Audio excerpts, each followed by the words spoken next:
Alright, I have come to a conclusion. Injecting this at the crystal is inferior towards the crystal. If I put the crystal back in, or if I switch to a different channel that's not using the DDS VFO, we lose a lot of signal. And I'm going to show you on the SDR play. Right now we have the SDR play up here on the screen. There is no antenna on it. It's just got a piece of coax hanging off.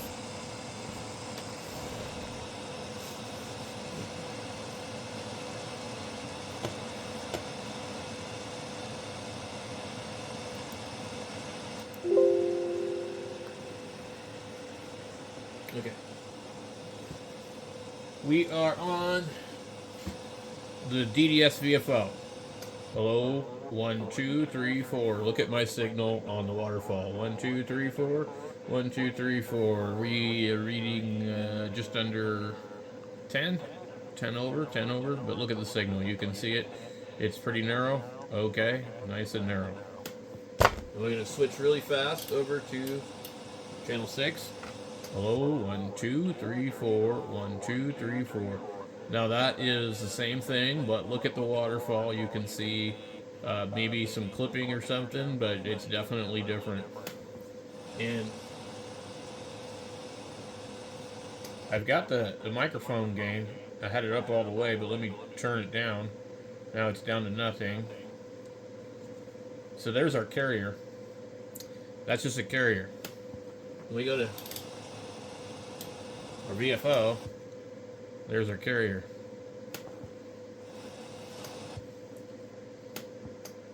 Let's see, we're looking on my watt meter, and about 2 watts.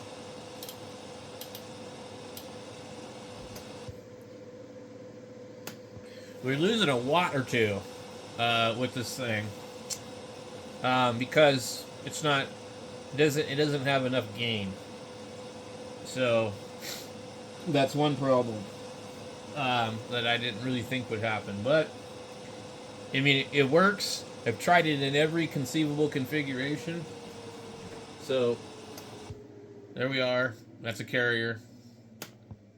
Let's go to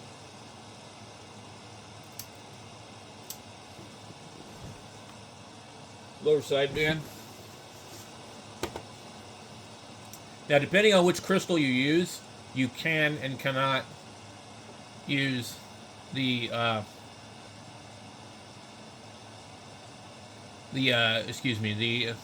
I can't read this damn thing.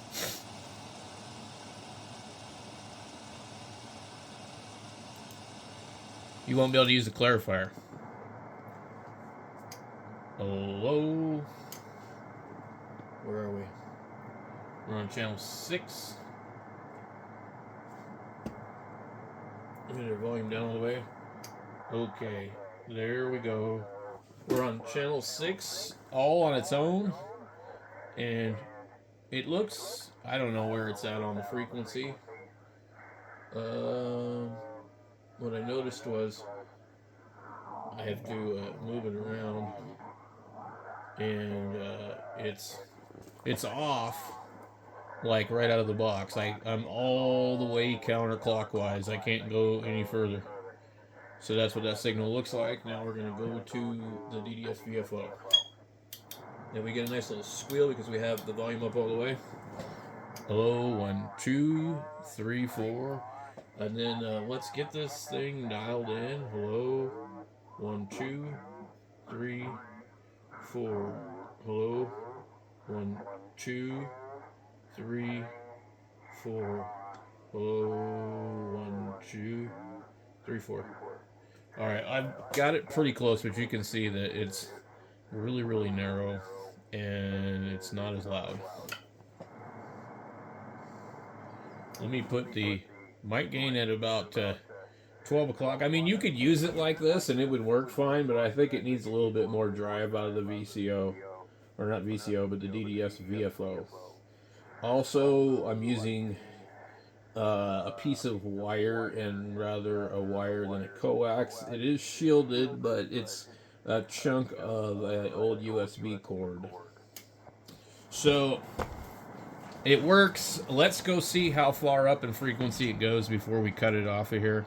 I have another spot where I can inject it, but I need to find the coax cable.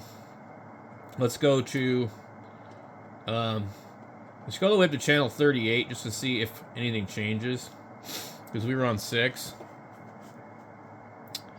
So we'll come over here and go 3, 8, 5. Okay, we're on 38, and we're on the deal. Hello, 1, 2, 3, 4. Okay. I don't have any way to compare channel 38 with the radio because the radio doesn't go to 38 on its own. So what happens when you mix with one crystal, you lose the first 4 banks of crystals on the VFO knob. But after that, you can use all your other stuff. So what I did is I basically omitted channel 1 through 4. You can, if you mix with the other crystal in the mix scheme, there's an A and B crystal. You basically have 2 groups of crystals that mix together with the 7.8025 reference oscillator, more or less. They call it something else. But anyway, you could, if you really wanted to, remove that 7.8025 crystal and adjust that for everything else, but I think it would screw the entire radio up because that one isn't really meant to change. It'd be interesting to try it as an experiment, but so I know there's a way to turn up the output of the SI 5351, and that might be the best option. I'm also going to try and compare this to my Amazon DDS VFO and see if it just has higher output. So, unfortunately, I cannot flash that thing or do anything with it. Okay, so now we're on 38. We're gonna keep going up. We're gonna go to, let's see. I'm on 27,805. Okay, and I don't know if it'll let me do that. Okay, there's 8. I want to see how far the radio will transmit. We were still transmitting. Okie dokie. So let's go to 10 meters. Let's see if we have 10 meters. This is what's going to make it kind of cool. Okay? Alright.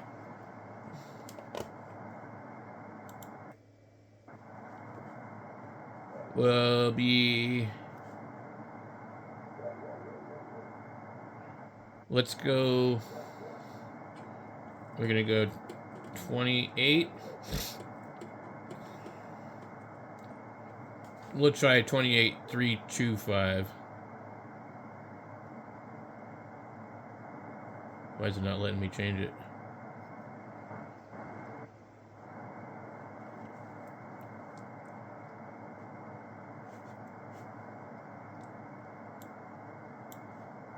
It has some stupid band edge thing here. Okay, 350. Well, we can't actually slide up into these frequencies, so I have to go.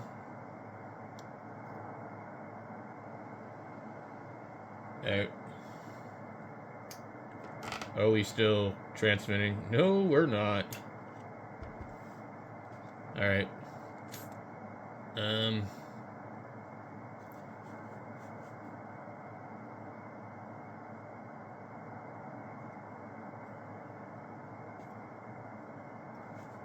Or we are, I can't see it on here. Let's go up to 425.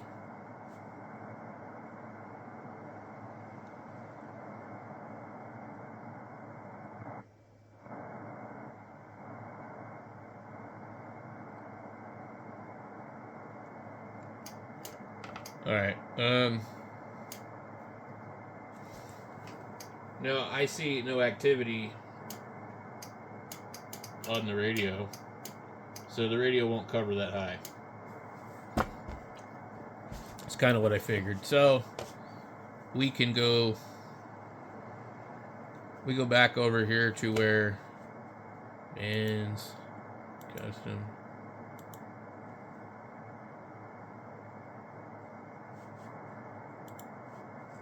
You gotta go to stupid 0IF crap.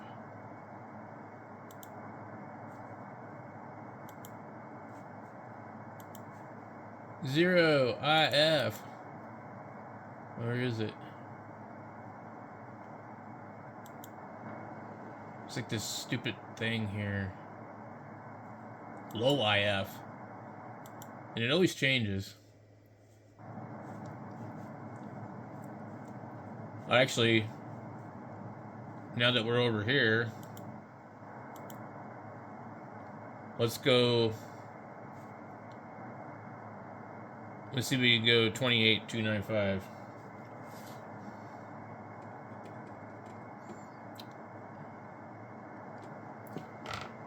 I figure it may work here, but it doesn't look like it. Low, low, low, no. Nope. Okay. Hello, hello. I'm just looking at the radio to see how far it might go. Alright, 1, 2, 3, 4. Alright. We're at 28095. Hello, hello.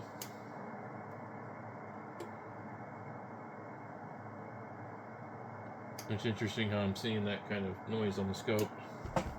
Okay, 28. Let's go 27995. Hello, hello, hello. We're gonna go 27895. I'm gonna jump down.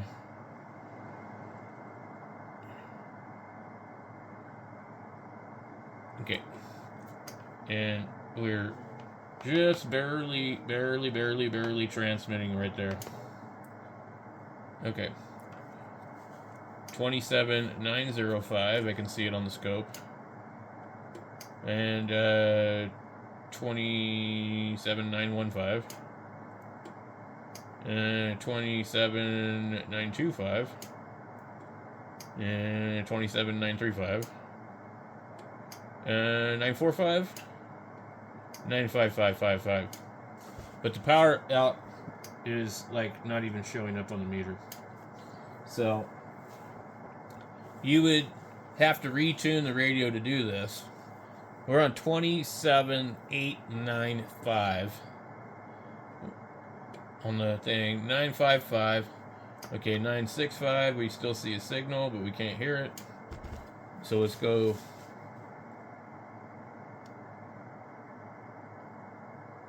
$27.9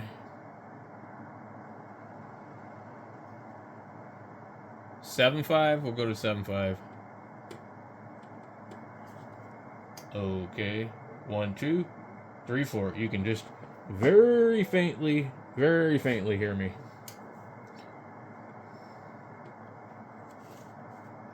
And then we go right there. 1, 2, 3, 4. I'm not going to keep tuning it to it. I'm just stepping the VFO.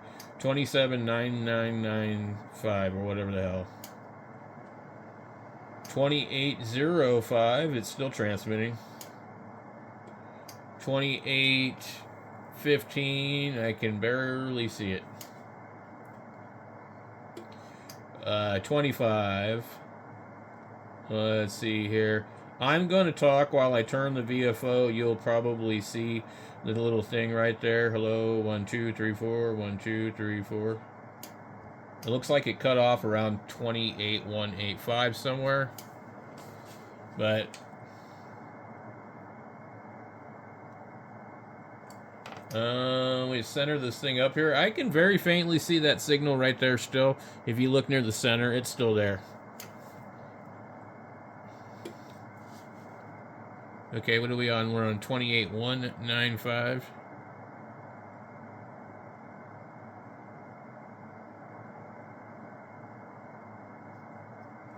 Okay. I can see it right there.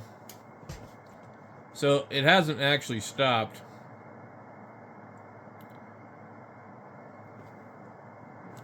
Okay, 1, 2, 3, 4. 1, 2, 3, 4. Hello, hello, hello.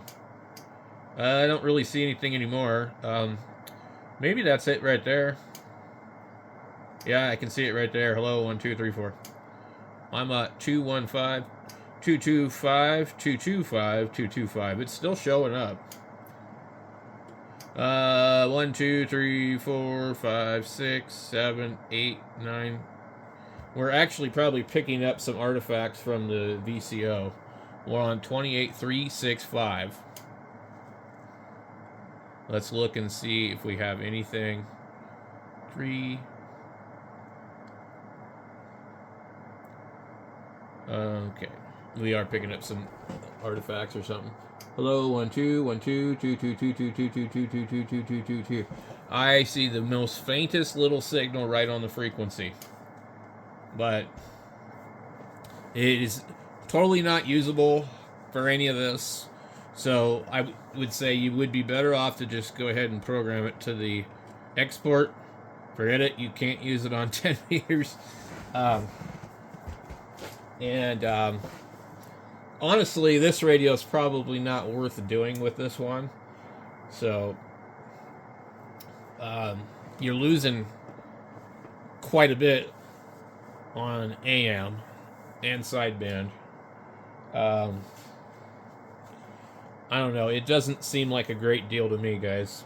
So that's just a little bit of experimenting with it. I have another spot where I can tap into the thing here, and it will be a little bit louder. I just don't know if there might be some negative results of doing this. So basically, we're at these crystals right here. This is a bank of crystals. There's 2, 3, 4, 5, 6 crystals right here, and they feed the base of this transistor. And the other end of them go to these trimmers, and that goes down through here and connects up over, I guess that's a connection point, I don't know, to this resistor into the IF transformer outside of the 7.8025 megahertz oscillator right there. So the other end kind of pops out and goes down over here to this other oscillator that kind of comes back over here next to the other bank of crystals. These ones are connected to ground, and not only are they connected to ground, but they're also connected to voice lock. So, but for some reason, no matter how I hook up the cables to these ones, voice lock will not work anymore, which is a clarifier.